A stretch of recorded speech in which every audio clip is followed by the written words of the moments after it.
Here I am all dressed up in my welding overalls, and I got my welding sticks, and they're wrapped up in a bit of paper because they're still hot from the oven. So I'm going to take the toasted welding sticks out and do a bit of welding in the shed. First thing we have to do is mark up some of this this 2-inch pipe here and cut it out for the cross pipe. So and that 1-inch pipe and that cross pipe we're going to put in the top of this stand, and that's what we're going to use to feed the roll of shrink wrap.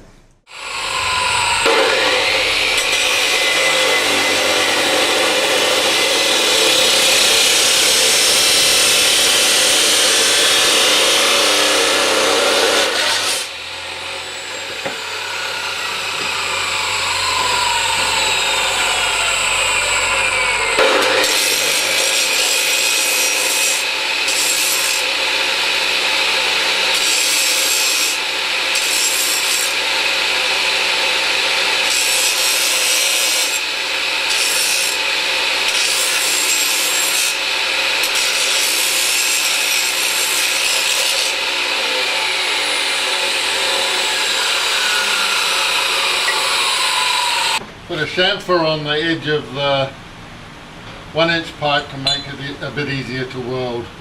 You can see that I've already notched the pipe so that it can fit nicely onto the, with no gaps, onto the 2-inch, the 1-inch. And if I put a little chamfer around the outside, it's a place where I can run my welding rod around, and it's going to be easier to weld.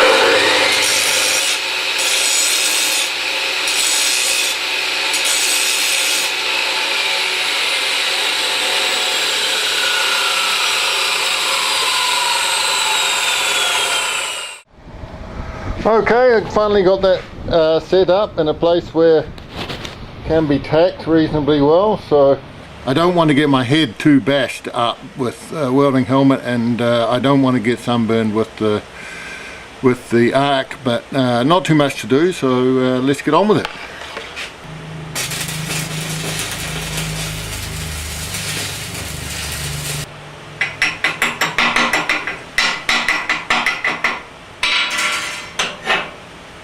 Okay, so there's the first tack. As you can see, it's pulled it up nice and tight. There's not much gap around there, so we can take the other side and then weld it up. Weld up here, turn it, weld up.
Always takes a while to get on any day to get everything set up properly.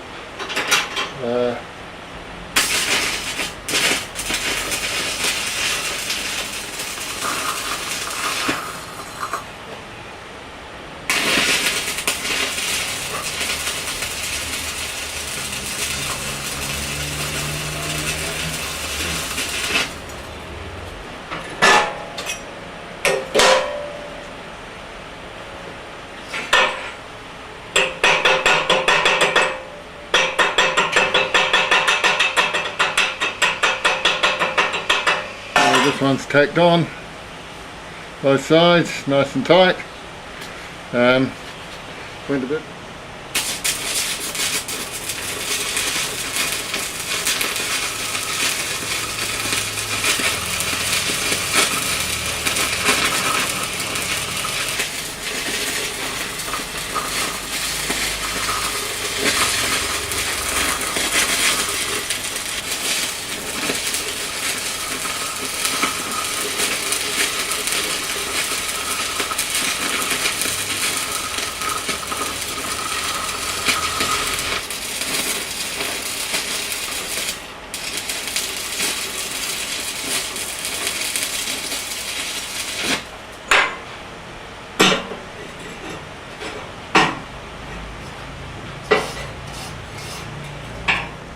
And put in here a piece of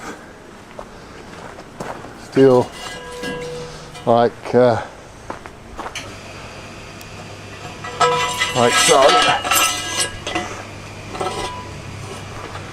and we can use that as the thing to undo the roller. So in doing the cover making, so here's the stand that we made the other day with the shrink wrap material on it, and tape measure all ready to go. Here's the first cover. You can see with the rope welded into the side, so I'm quite pleased with the way that's gone. You can see all the way up to here that the cover's 12 meters long, and we're going to show you how we do the welding on the shrink wrap cover. And so the hot air gun, just to lightly weld down the seam, and we roll with this roller, so seems to work okay. The bigger, and then after that we thread a bit of rope through the tube and then pull the tube out. So you can see I've got the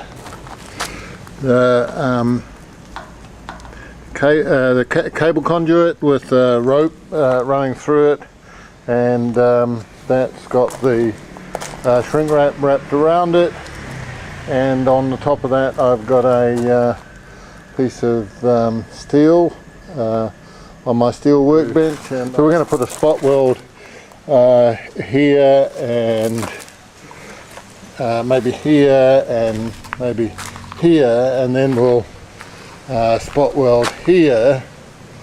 We'll spot weld around here, and then we'll seam weld using the heat gun all the way back down to the other end. Boat cover done. So I'm going to shrink wrap my boat in film or low density polyethylene film, and you can see I've made a scaffold test rig there, and behind me I have my shrink wrap gun, and I think you'll find this is a bit of fun because this thing is awesome. So turn on the gas full, open it right up, and then back a couple of turns, and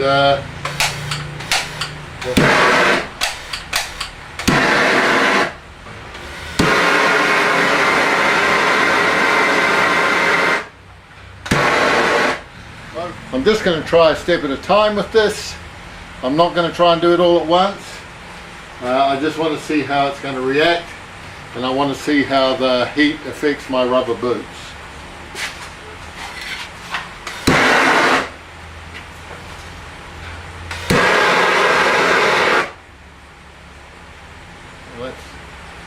That softens it.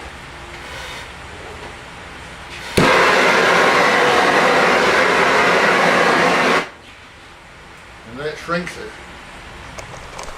So now we've got a very generous overlap. You can see, try to make this tight. Where we've shrunk it already, it's a little bit tighter, not too tight, and I'll just give it some more heat and see what happens. The theory I have is it'll all tighten up, and if it tightens up, then it'll contact the other side, and then it won't take much to stick it together.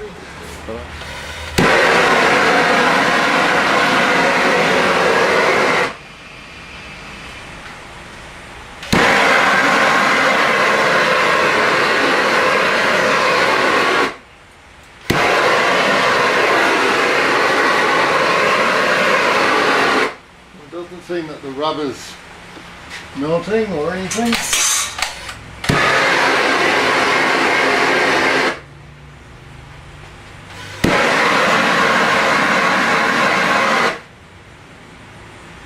It does get hot. Oh, look at this.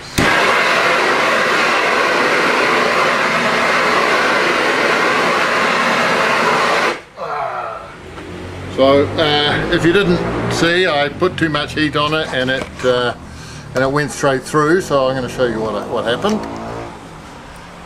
You can see it shrinks onto the rope very nicely, and around here you can see it shrinks together. Where it shrinks is very strong, and I just held it too long here, which was my mistake. But as you can see, it's welded very strongly, the two pieces together. So I think the test is pretty successful, and you can do it from underneath. But you have to be very careful not to heat it too much. I can see the patch, and I just put up there, and underneath the patch looks like this, where I've made a bit of a mistake, and I burned through a hole.